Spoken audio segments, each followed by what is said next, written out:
I teach. I teach. I teach. I teach. I teach. I teach. I teach. I teach kids.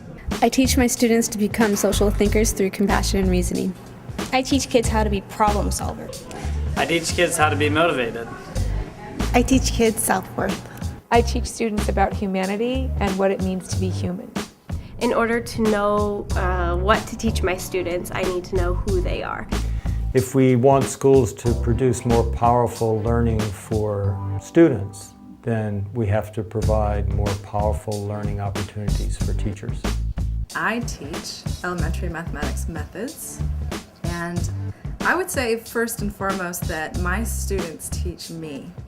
My class centers on making sense of children's mathematical thinking, drawing that out, figuring out how kids get their answers, and getting kids to figure out what the mathematics is in their daily lives. Can often be achieved by eliciting their stories, finding out what's happened to them, and helping them see the world through mathematical eyes. I want each student in my class to help students know and believe that they are somebody with good ideas. I teach my students that math rocks. 2, 3. You do 4 because 1 times 4. So one of the things we try to do here is create a culture of success and also teach the teachers how to do that in their classroom. Okay, so here's the deal. This is called 6 degrees of separation. We have a summer math program helping students going into 9th grade get ready for high school and high school math, particularly focused on African American, Native American, and Latino students.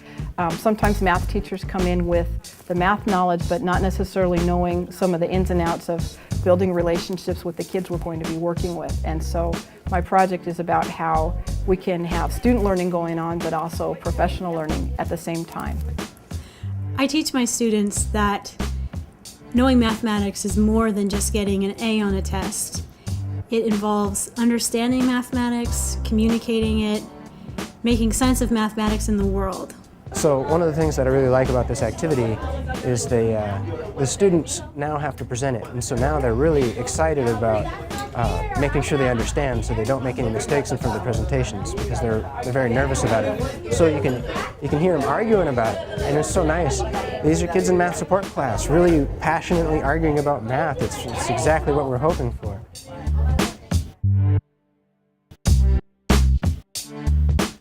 Coming to the University of Washington to be a Leonore Annenberg Teaching Fellow will provide you with the intellectual and emotional support needed to be an outstanding teacher in a high-needs urban school.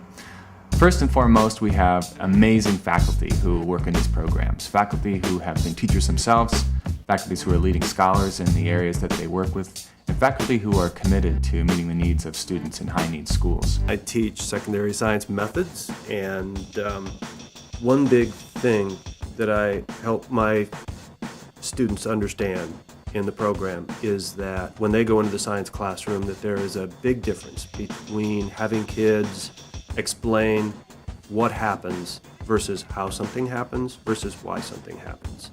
In today's lesson, the students are becoming introduced to inquiry. They have been reading about it, but they are actually practicing it in the context of designing and carrying out investigations of force and motion. There's a very interesting deep physics question about gravitational acceleration, and that is why is the inertial mass, the resistance to motion, the same as gravitational mass? So what we're doing right now is we're having our colleagues work on some hands-on inquiry, and the goal of the whole day is to try to explore alternatives to teaching as just telling.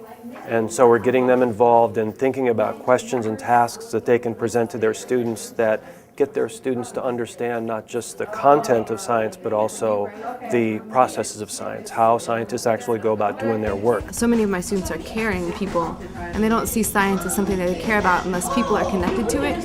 And so it's important for me to give science a human face, and so I teach biology from a human approach.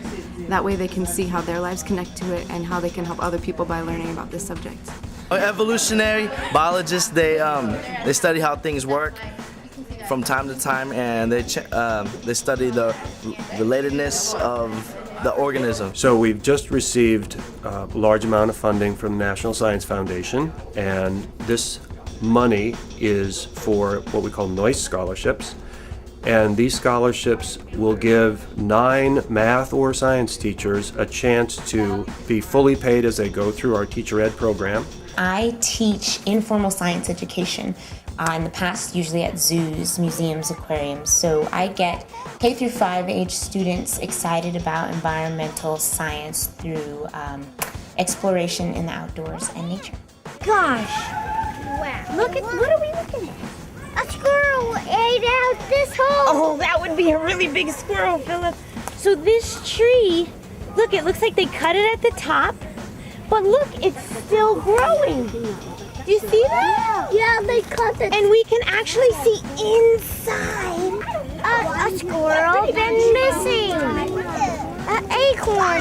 That squirrel that been missing. For my students, there is a watershed moment that happens once they get out into the field and they have their own class of students. And they realize that a student who has been very quiet, who has not seemed to be able to get engaged with the science learning, maybe socially disconnected from peers, has all of a sudden changed how they participate in the classroom.